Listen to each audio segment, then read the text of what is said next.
Hello everyone, welcome back to my YouTube channel again. मेरा नाम श्रुति शर्मा है और मेरा बीएड का ये फाइनल सेमेस्टर चल रहा है government college of teacher education Dharamshala से। तो आप बच्चों के काफ़ी ज़्यादा डाउट्स थे कि हमारी काउंसलिंग कब से स्टार्ट होगी और आपकी काउंसलिंग जो है वो ऑनलाइन है या ऑफ़लाइन है। इसके अलावा जीसीटी में सीट डिस्ट्रीब्यूशन क्या रहता है आपका, तो इसके बारे में हम आज इस पूरी वीडियो में बात करेंगे और आपके जितने भी डाउट्स हैं उनको वन बाय वन क्लियर करेंगे। तो आपका था कि आपकी जो काउंसलिंग है वो कब से स्टार्ट होगी। तो आपकी जो काउंसलिंग है वो अगस्त से स्टार्ट होगी। शेड्यूल आपका इन द मंथ ऑफ अगस्त के लिए आ जाएगा। अगस्त में मोस्ट प्रोबेबली आपका जितना भी एडमिशन का प्रोसीजर रहता है वो फुल कंप्लीट हो जाएगा और हो सकता है कि 15 ऑफ अगस्त से पहले पहले आपका ये पूरा प्रोसीजर एडमिशन और काउंसलिंग एक्सेट्रा का कंप्लीट हो जाए, क्योंकि जो आपके बीएड का है और एमएड का है वही सिर्फ पेंडिंग है और जो बाकी आपके जितने भी कोर्सेज़ होते हैं मास्टर्स के रिगार्डिंग या सब्जेक्ट के रिगार्डिंग, उनका काउंसलिंग का शेड्यूल आ गया है। तो सिर्फ आपके 2 कोर्सेज़ रहेंगे जो कि मोस्ट प्रोबेबली आपके इन द मंथ ऑफ अगस्त में है। अब आपका एक डाउट था कि काउंसलिंग जो है वो ऑनलाइन रहती है या ऑफ़लाइन रहती है। तो जो आपकी काउंसलिंग है वो आपकी ऑनलाइन रहेगी। ऑनलाइन काउंसलिंग के फॉर्म को फिलअप करने के बाद में आपको एक अलॉटमेंट लेटर आता है। उस अलॉटमेंट लेटर में ये लिखा होता है कि आपको कौन सा कॉलेज आपको मिला है और आपका मार्क्स लिखे होते हैं। आपको उसमें डेट मेंशन होती है कि आपको कौन सी डेट पे उस कॉलेज में अपने जितने भी डॉक्यूमेंट्स हैं उनको लेकर जाना है। मैं अपना जो अलॉटमेंट लेटर है उसको साथ में स्क्रीनशॉट में ऐड कर दूँगी, आप वो अलॉटमेंट लेटर देख सकते हैं। उसके अलावा आपको ये जानना था कि जीसीटी में आपका सीट डिस्ट्रीब्यूशन क्या है। तो आपका जो मेडिकल सीट्स हैं वो है आपका 50 और आपका जो नॉन मेडिकल है वो है 100 एंड आर्ट्स एंड कॉमर्स का कंबाइंड रहता है, दैट इज़ ऑल्सो 100। सो आपका जो सीट्स है उसमें अब आपका नेक्स्ट डाउट है कि आपका कट ऑफ क्या रहेगा। So see it's a government college और एवरीबडी जितने भी लोग हैं वो सब चाहते हैं कि हम अपना कोई भी कोर्स है वो हम प्राइवेट कॉलेज से ना करके गवर्नमेंट कॉलेज से करें। Reason being because fees structure में काफ़ी ज़्यादा वेरिएशन होती है। तो जैसे आपको मैंने सीट्स बता दी है कि मेडिकल सीट्स आपकी 50 है, नॉन मेडिकल आपकी 100 है एंड आर्ट्स एंड कॉमर्स की आपकी 100 है। तो आपका जो मेडिकल का एक्सपेक्टेड कट ऑफ है वो आपका 85 टू 90 रह सकता है।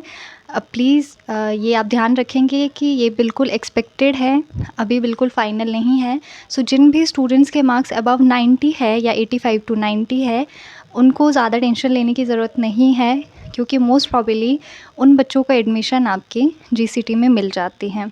उसके अलावा जो नॉन मेडिकल का है, नॉन मेडिकल की आपकी कट ऑफ 86 टू 87 आपकी कट ऑफ जा सकती हैं और आपका जो आर्ट्स हैं, आर्ट्स की कट ऑफ आपकी रहेगी 85 के अराउंड। तो जिन भी बच्चों के मोर देन 85 या मोर देन 90 है, I would suggest and I would recommend कि आप गवर्नमेंट सीट्स के लिए ज़रूर अप्लाई करें। गवर्नमेंट सीट्स में अप्लाई करने के लिए आपके बहुत ज़्यादा बेनिफिट्स है आपका गवर्नमेंट इंस्टीट्यूशन से आपका कोई भी कोर्स होने का। रीज़न बीइंग आपकी फ़ीस कम रहती हैं और आपको ऐसे प्रोफेसर्स और ऐसा टीचिंग एनवायरनमेंट मिलता है और आपका जो टीपी का बर्डन है और क्लासेस का लोड है that is very less as compare to the private college. और आपको इसके अलावा एक ऐसी एक्टिविटीज़ में इन्वॉल्व किया जाता है जिससे कि आपका ओवरऑल डेवलपमेंट होता है। तो इसलिए आप ये कोशिश करें कि जिन भी बच्चों के मोर देन 90 टू 95 मार्क्स है या जिनके 85 भी है वो आप काउंसलिंग के लिए फॉर्म फिल करें। अब एक बच्चे का डाउट था कि इन केस अगर आपको first round of a counselling में वो सीट नहीं मिलती है तो आप क्या करेंगे।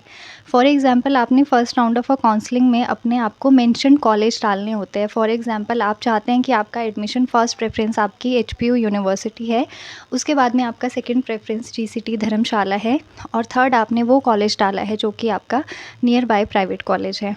अब आप ध्यान रखें कि पहले ये था कि जो उनका नोटिफिकेशन था उसमें ये नहीं लिखा था कि अगर आपको पहले बार में जो कॉलेज अलॉट हो जाता है वो कॉलेज आपको, अगर आप उस कॉलेज को नहीं लेते हैं तो दूसरी बार में अगर आप वही कॉलेज चाहते हैं कि आपको वही कॉलेज मिलना चाहिए तो वो कॉलेज आपको अलॉट नहीं होता है।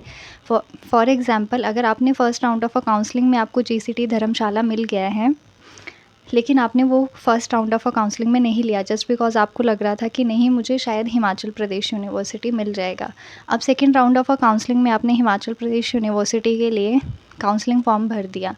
लेकिन अब इसमें क्या होगा, अगर आपको हिमाचल प्रदेश यूनिवर्सिटी का भी सेकंड राउंड ऑफ काउंसलिंग में कॉलेज अलॉट नहीं हुआ और अब आप चाहते हैं कि थर्ड में आपको अगेन जीसीटी मिल जाए, या फिर आपको थर्ड में वही आपने जिस तरह से फर्स्ट राउंड ऑफ काउंसलिंग के लिए जीसीटी अप्लाई किया था तो आपको वो कॉलेज अलॉट नहीं होगा।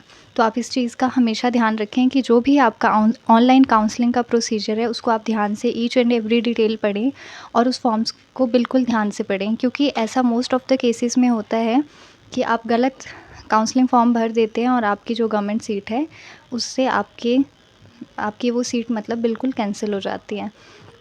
तो इस चीज़ का आप हमेशा ध्यान रखिए। अगर आपको फर्स्ट राउंड ऑफ काउंसलिंग में जीसीटी कॉलेज नहीं मिलता है, सेकंड राउंड ऑफ काउंसलिंग के लिए आपको अगेन अप्लाई करना है और आपको कॉलेज अगेन प्रेफरेंस में जीसीटी ही डालना है। अब I am not sure about the portal, क्योंकि लास्ट टाइम ये था कि आपको 5 कॉलेजेस की प्रेफरेंस देनी रहती थी एंड दैट वाज मैंडेटरी कि आपको 5 ही कॉलेज भरने हैं। अगर उसमें ये रहता है आपको सेकंड राउंड ऑफ काउंसलिंग में कि आपको 5 कॉलेज नहीं भरने हैं, अपनी प्रेफ़रेंस का 1 या 2 कॉलेज भरने हैं, तो आप अकॉर्डिंगली डिसाइड कर सकते हैं। इसके अलावा अगर आपका कोई भी डाउट होगा, मोस्ट प्रोबेबली मैंने आपके सारे डाउट्स क्लियर कर दिए हैं। अगर इसके अलावा फिर भी आपके मन में कोई डाउट है, आपको कुछ और जानना है, ऑनलाइन प्रोसीजर के बारे में जानना है या आपको पोर्टल एक्सेट्रा के बारे में और इन्फॉर्मेशन चाहिए, तो प्लीज़ आप कमेंट करें और वीडियो को लाइक करें, चैनल को शेयर करें और ज़रूर सब्सक्राइब करें। Thank you so much.